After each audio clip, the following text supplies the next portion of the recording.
রাজধানীর মৌচাক এলাকার আনারকুলি মার্কেটে ঘটেছে এক চাঞ্চল্যকর ঘটনা। গতকাল সোমবার সকাল থেকে রাত পর্যন্ত মার্কেটের বেশ কয়েকটি দোকানে লুটপাট, ভাঙচুর ও দখলের অভিযোগ উঠেছে।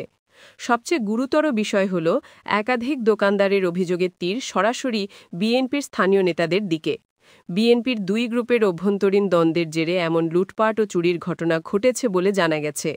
মৌচাক আনারকলি মার্কেটের সাধারণ দোকানদারদের অভিযোগ, সোমবার সকাল থেকে রাত পর্যন্ত তাদের বেশ কয়েকটি দোকানে লুটপাট হয়েছে। একজন দোকানদার নাম প্রকাশ না করার শর্তে জানিয়েছেন, অস্ত্র দেখিয়ে এবং ঠেকিয়ে তাদের একাধিক দোকান জোর করে নিয়ে যায় দুর্বৃত্তরা। একাধিক দোকানদারের অভিযোগ, তাদের সব দোকানপাট ভেঙে দেওয়া হয়েছে এবং মালামাল ট্রাকে করে নিয়ে যাওয়া হচ্ছে। দোকানদারদের অভিযোগ, এই লুটপাট, ভাঙচুর ও দখলের ঘটনার পিছনে রয়েছে রমনা থানা বিএনপি ও যুব দলের একাধিক নেতা। মূল অভিযুক্তদের মধ্যে রয়েছেন রমনা থানা বিএনপির ১ নং যুগ্ম আহ্বায়ক মোহাম্মদ শামীম হোসেন, ১৯ নং ওয়ার্ড বিএনপি নেতা আব্দুল মোতালিব রুবেল, রমনা থানা যুবদলের বহিষ্কৃত নেতা মোস্তফা হাওলাদার মুক্ত, রমনা থানা যুবদলের সাবেক সাধারণ সম্পাদক মোখলেস এবং সাবেক যুবদল নেতা মঈনুদ্দিন।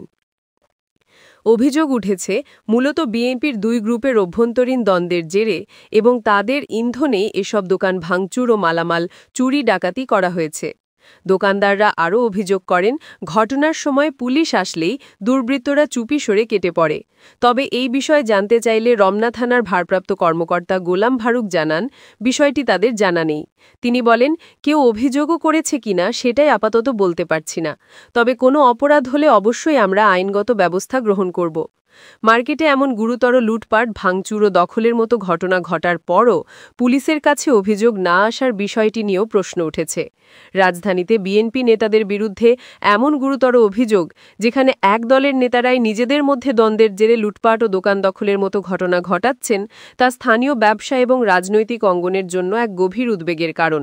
এই ঘটনার পর মার্কেটের নিরাপত্তা এবং ক্ষতিগ্রস্ত দোকানদারদের ভবিষ্যৎ কী হবে, সেদিকেই নজর থাকবে সকলের। আনারকলি মার্কেটে লুটপাট ও ভাঙচুরের ঘটনায় পুলিশ কি নিজ উদ্যোগে তদন্ত শুরু করবে? অভিযুক্ত বিএনপি নেতাদের বিরুদ্ধে দলীয় বা আইনি ব্যবস্থা নেওয়া হবে কি?